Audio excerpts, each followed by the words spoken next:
മുഹമ്മദ് യൂനൂസിനെതിരെയും ഇടക്കാല സർക്കാരിനെതിരെയും മുൻ പ്രധാനമന്ത്രി ഷെയ്ഖ് ഹസീന നടത്തിയ പ്രസംഗങ്ങൾ മാധ്യമങ്ങളിൽ സംപ്രേഷണം ചെയ്യുന്നത് നിരോധിച്ച് ബംഗ്ലാദേശ് കോടതി. ഓഗസ്റ്റിൽ അധികാരം വിട്ടതിനു ശേഷം ആദ്യമായി ഷെയ്ഖ് ഹസീന നടത്തിയ പൊതുപ്രസംഗം കൂടിയായിരുന്നു ഇത്. വലിയ രീതിയിൽ വിമർശനം ഉന്നയിച്ചുകൊണ്ടാണ് കഴിഞ്ഞ ദിവസം തന്റെ പാർട്ടി പ്രവർത്തകരെ അഭിസംബോധന ചെയ്തത്.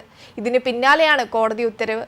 മുഹമ്മദ് യൂനൂസിന്റെയും ബംഗ്ലാദേശിലെ നിലവിലെ സ്ഥിതിഗതികളെയും വിമർശിച്ചുകൊണ്ടുള്ള പ്രസംഗം ഇപ്പോൾ ഷെയ്ഖ് ഹസീനയ്ക്കെതിരെ നടന്നുകൊണ്ടിരിക്കുന്ന അന്വേഷണത്തെ സ്വാധീനിക്കുമെന്നാണ് സർക്കാർ അഭിഭാഷകനായ ഗോലം മുനവർ ഹുസൈൻ തമീമിന്റെ വാദം. പ്രസംഗത്തിന് നിയമ നടപടികളെ സ്വാധീനിക്കാൻ കഴിയുമെന്നും ഗോലം മുനവർ പറയുന്നുണ്ട്. പ്രസംഗം സംപ്രേഷണം ചെയ്യുന്നത് സാക്ഷികളെ ഭീഷണിപ്പെടുത്തുന്നതിന് തുല്യമാണെന്നും അവരെ ട്രൈബ്യൂണലിൽ എത്തിച്ച് വിചാരണ നടത്തുന്നതിന് തടസ്സമാകുമെന്നും അവർ അവകാശപ്പെടുന്നു. ഈ വാദങ്ങൾ അംഗീകരിച്ചുകൊണ്ടാണ് ഷെയ്ഖ് ഹസീന അടുത്തിടെ നടത്തിയതും മുൻപ് നടത്തിയതുമായ എല്ലാ പ്രസംഗങ്ങളും നിരോധിച്ച് ബംഗ്ലാദേശ് കോടതി ഉത്തരവിറക്കിയത്. മുഹമ്മദ് യൂനൂസ് വംശഹത്യ നടത്തിയെന്നും ഹിന്ദുക്കളെയും മറ്റു ന്യൂനപക്ഷങ്ങളെയും സംരക്ഷിക്കുന്നതിൽ പരാജയപ്പെട്ടുവെന്നുമാണ് ഷെയ്ഖ് ഹസീന കഴിഞ്ഞ ദിവസം നടത്തിയ പൊതുപ്രസംഗത്തിൽ ആരോപിച്ചത്. തന്റെ പിതാവ് ഷെയ്ഖ് മുജീബുർ റഹ്മാനെ പോലെ തന്നെയും സഹോദരി ഷെയ്ഖ് രഹനെയും വധിക്കാൻ പദ്ധതി ഇട്ടിരുന്നതായും മുഹമ്മദ് യൂനൂസ് അധികാരമോഹിയാണെന്നും ഷെയ്ഖ് ഹസീന ആരോപിച്ചിരുന്നു. ഓഗസ്റ്റ് 5-ന് ഔദ്യോഗിക വസതി വിടാനായ സാഹചര്യത്തെക്കുറിച്ചും അവർ തുറന്നു പറഞ്ഞിരുന്നു. അതേസമയം രാഷ്ട്രപിതാവും സ്ഥാപക പ്രസിഡന്റുമായ ഷെയ്ഖ് മുജീബുർ റഹ്മാന്റെ ചിത്രം കറൻസി നോട്ടുകളിൽ നിന്ന് ഒഴിവാക്കാൻ ഒരുങ്ങുകയാണ് ബംഗ്ലാദേശ്. മുജീബുർ റഹ്മാന്റെ ചിത്രം ഒഴിവാക്കി കറൻസി നോട്ടുകൾ റീഡിസൈൻ ചെയ്യാൻ മുഹമ്മദ് യൂനൂസിന്റെ നേതൃത്വത്തിലുള്ള ഇടക്കാല സർക്കാർ കേന്ദ്ര ബാങ്കിനോട് നിർദ്ദേശിച്ചു കഴിഞ്ഞു.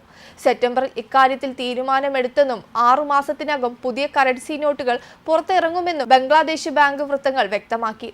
അവാമി ലീഗ് സർക്കാരിനെ പുറത്തിറക്കിയ പ്രക്ഷോഭത്തിന്റെ ഭാഗങ്ങൾ പുതിയ കറൻസിയിൽ കാണുമെന്നാണ് വിവരം.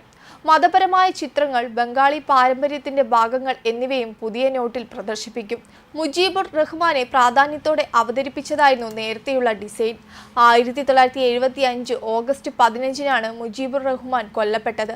ബംഗ്ലാദേശിൽ ഇടക്കാല സർക്കാർ അധികാരമേറ്റതിന് പിന്നാലെ മുജീബുർ റഹ്മാന്റെ ചരിത്രത്തെ ഒഴിവാക്കുന്ന നടപടികളാണ് സർക്കാരിന്റെ ഭാഗത്തു നിന്നുണ്ടാകുന്നത്. രാഷ്ട്രപതിയുടെ വസതിയിൽ നിന്നും അദ്ദേഹത്തിന്റെ ഛായാചിത്രം നീക്കിയതും മുജീബുർ റഹ്മാനുമായി അവധി ദിനങ്ങൾ റദ്ദാക്കിയതും ഇതിന്റെ ഭാഗമായിരുന്നു. പ്രതിഷേധ കാലത്ത് അദ്ദേഹത്തിന്റെ പ്രതിമകൾ തകർക്കുകയും ചുവർ ചിത്രങ്ങൾ വികൃതമാക്കുകയും ചെയ്തിരുന്നു. പാകിസ്ഥാനോട് കൂടുതൽ അടുക്കുന്നു എന്ന സൂചന നൽകുന്ന തീരുമാനവും ഇടക്കാല സർക്കാരിന്റെ ഭാഗത്തു നിന്നുണ്ട്. പാക് പൗരന്മാർക്ക് വിസ നൽകുന്നതിന് മുമ്പ് ലഭിക്കേണ്ട സുരക്ഷാ ക്ലിയറൻസ് ഇടക്കാല സർക്കാർ ഒഴിവാക്കിയെന്നാണ് റിപ്പോർട്ട്. ആഭ്യന്തര മന്ത്രാലയത്തിലെ സെക്യൂരിറ്റി സർവീസിൽ ഡിവിഷൻ വിദേശകാര്യ മന്ത്രാലയത്തെ ഇക്കാര്യം അറിയിച്ചതായി പ്രാദേശിക മാധ്യമങ്ങൾ റിപ്പോർട്ട് ചെയ്തിട്ടുണ്ട്. ഇക്കാര്യത്തിൽ സർക്കാർ പ്രതികരിച്ചിട്ടില്ല. അതേസമയം ബംഗ്ലാദേശിൽ സർക്കാരിനെതിരായ വിദ്യാർത്ഥി പ്രക്ഷോഭം ശക്തമാകുന്നതിനിടെയാണ് പ്രധാനമന്ത്രി ഷെയ്ഖ് ഹസീന രാജിവെച്ചത്. അധികാരമൊഴിയാൻ സൈന്യം അന്ത്യശാസനം നൽകിയതിന് പിന്നാലെയാണെന്നും മാധ്യമങ്ങൾ റിപ്പോർട്ട് ചെയ്തിരുന്നു. 45 മിനിറ്റിനുള്ളിൽ രാജിവെക്കണമെന്ന് സൈന്യം പ്രധാനമന്ത്രിക്ക് അന്ത്യശാസനം നൽകിയതായി ദേശീയ മാധ്യമങ്ങളാണ് റിപ്പോർട്ട് ചെയ്തിരുന്നത്. അതിനിടെയാണ് അവർ രാജ്യം വിട്ടതായി റിപ്പോർട്ടുകൾ പുറത്തുവന്നത്. സഹോദരിയോടൊപ്പം പ്രധാനമന്ത്രി സുരക്ഷിതമായ സ്ഥലത്തേക്ക് മാറിയതായി AFP റിപ്പോർട്ട് ചെയ്തിരുന്നു. അവർ ഒരു പ്രസംഗം റെക്കോർഡ് ചെയ്യാൻ ആഗ്രഹിച്ചിരുന്നുവെങ്കിലും അതിനുള്ള അവസരം ലഭിച്ചില്ലെന്നും റിപ്പോർട്ടിൽ പറഞ്ഞിരുന്നു. ഹസീനയുടെ രാജിയെക്കുറിച്ചുള്ള വാർത്തകൾ പുറത്തുവന്നതോടെ അവരുടെ ഔദ്യോഗിക വസതിയിലേക്ക് പ്രക്ഷോഭകർ ഇരച്ചുകയറുന്നതിന്റെ ദൃശ്യങ്ങളും പുറത്തുവന്നിരുന്നു. വെബ് ഡെസ്ക് കർമ്മ ന്യൂസ്.